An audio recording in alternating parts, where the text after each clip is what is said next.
Hi everybody, we are doing partial products, 52 times 7.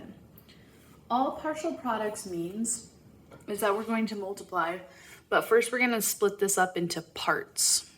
So we're going to do 50 times 7 and then 2 times 7.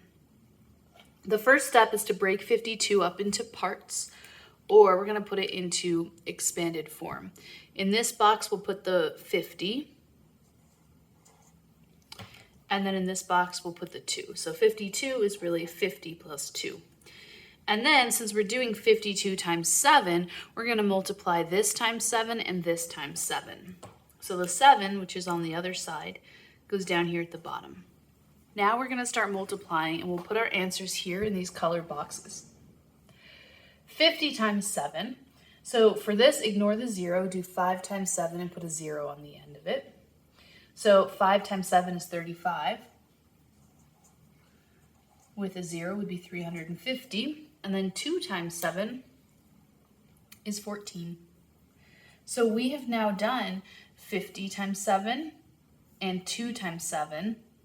50 times 7 and 2 times 7. And now we just add it all together.